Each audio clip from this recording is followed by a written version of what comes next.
Good morning, Mr. Farley. Good morning. um, yes, You may call me Mr. Ng. Mr. Ang. Okay. Yeah. Good morning, Mr. Ang. Thank you. Um, it's whatever you want to call it, gender fluidity. Yeah, I'm not a big fan of that term. It just sounds very messy. It might be because I'm a fire sign, not a water sign. Maybe a gender fire. Hey, it's 10:06:01. Don't I'll get bored of my own sense of humor, So. Well, we're just enjoying some liquid refreshment in the morning at the Farley crib. Would you like to let down your hair? Can I get this? Well, that's too intimate. That's too intimate. Okay. I know Antifa will be watching this video, so they only get to see my hair down at mugshots. The real Antifa, like the ones that fought the fascists in World War II? Not the real May Antifa. I disclose your family secret? Like your dad? Your dad fought the actual fascists? My dad fought in World War II in the Navy, and so he is actually an anti-fascist soldier. We can join the American Legion Auxiliary for friends and family. So they'll just basically look up his record, and then you get to pay $40 a month to go hang out at the American Legion. Isn't that cool? And it's like a subversion. They have the veterans version, and then the version for friends and not friends, but family pool members. Hall, maybe that would be cool. Yeah. But it's just kind of nice to pay homage to the ancestors. But yeah, my grandpa was in the Navy in Japan too. Your dad was in the Navy in Japan. Yeah. He was such an old man, but he was a young man at the time. That's right. So young, he lied about his age. He said he was 18 when he was actually How patriotic. 13. Yeah. No, I think he just wanted to get out of the house. Right, like any kid. Yeah. Right. He grew up on a tobacco farm in Indiana. Yeah. Oh my god. Yeah. So, yeah. And what about the other? No, the who are they? The opposite of the anti-fascists or the fascists? Do the fascists follow your work, or just the anti-fascists? Well, I had an actual Nazi offer me a ride last night on that's disgusting. On my Twitter, and I'm glad. I denied. I did not want that. So I get followed from all ends of the spectrum, really. But do you get the animal rights crew? I don't really approach that topic too much. Do you know about the Animal Enterprise Terrorism Act? This was a big book.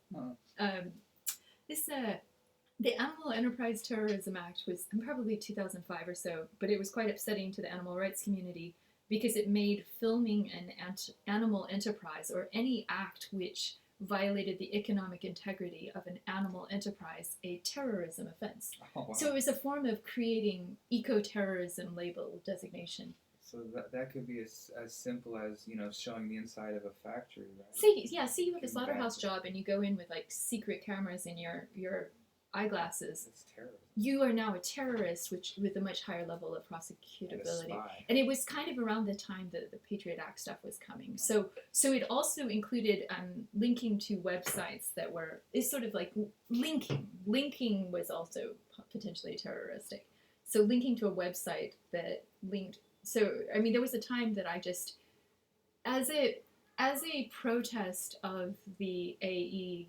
The Animal Enterprise Terrorism Act, AETA, I think I put some link either to it or something related to that, just so people would keep that in mind, that thought and blogging and speech would be criminalized, or investigative journalism essentially, because I think sometimes with that Sex My British Job show, the Nick Broomfield's film. You have to get inside the brothel, undercover the brothel, to expose the brothel or the malicious practices of withholding passports and such.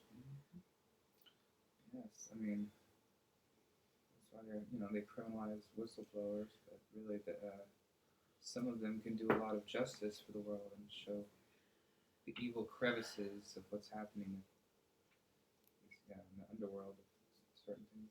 Mm-hmm. So, yeah, we had a nice video yesterday. What shout out to anyone in particular? Shout out to all the Antifa who laughed at me when I said that I was stranded, but I'm here now. Yeah. Special friend. Cat has 9 lives. Yes, I made it back. Resilient, and I did not accept the car ride from the Nazi. No, nor would I ever. Oh, is it time? Can I see this really happening? This is like my dream come true. I was like, this guy is a fitness vlogger. I can see it. It's about to happen right here, right now. Fitness vlogger. You guys want to see me do yoga eventually, and I can do a bunch of stuff there. Maybe another day. Mm-hmm. Oh yeah, yoga. And then dancing? Singing? Okay, that'll cost you extra. That'll cost extra. No, seriously. You put me on Spotify, maybe. Mm. Oh, and computer dorks, nerds out there, like your posture. Look at that hunching over. You got to really open up the chest. That's right. And the kind of yoga that it's Roll called Kripalu yoga is a heart opening. It's very like focused on opening the chest, but it's also opening the heart, like opening the heart to love, like awareness. Beautiful. Expanding the chakras. Yeah.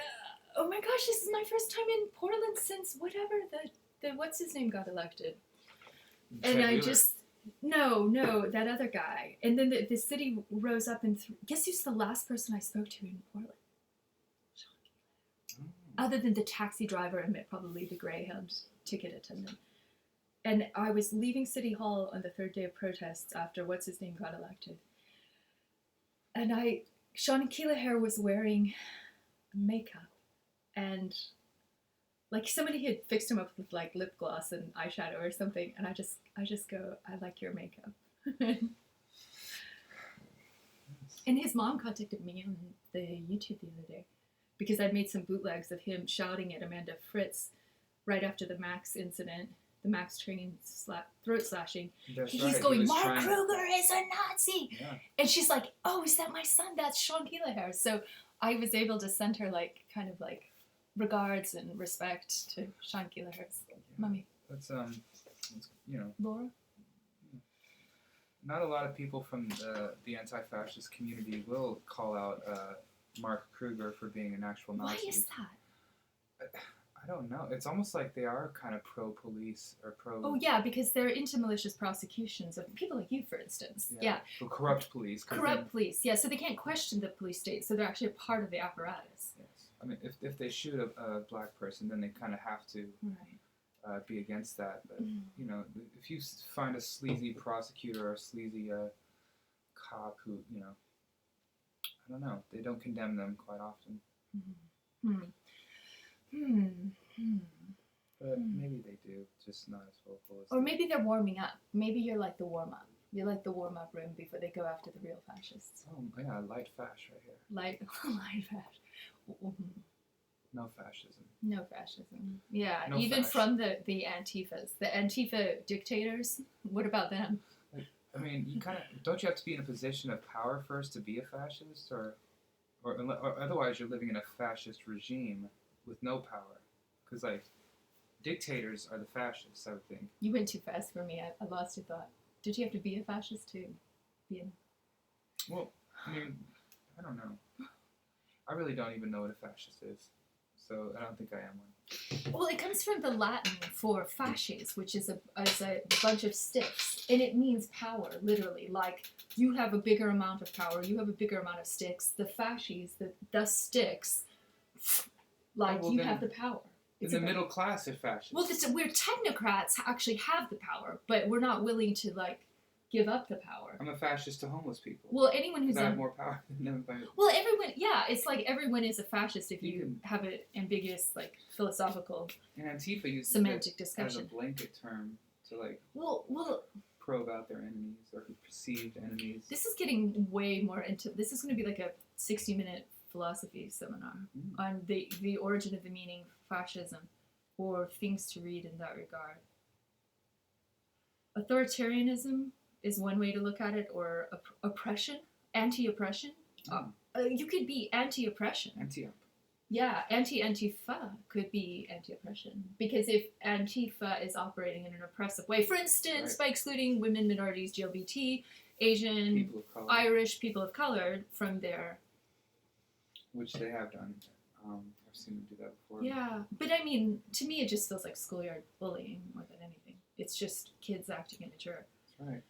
I mean, they had no reason to attack a black man on February 8th, but Eli Ritchie was brutally assaulted by a group of Antifa, where he was just standing there schooling them on Martin Luther King, which, these kids, these white kids in masks, have no idea of the legacy that he left, but still want to prop up his name for when it's convenient for them. But no, Eli Ritchie, that's one of Eli's icons, is Martin Luther King, and he's schooling these children as the veteran, as the political activist, who got people on the left started running campaigns. He's trying to be a mentor, and there they are, not listening to it, spraying him in the face with paint, with bear mace, and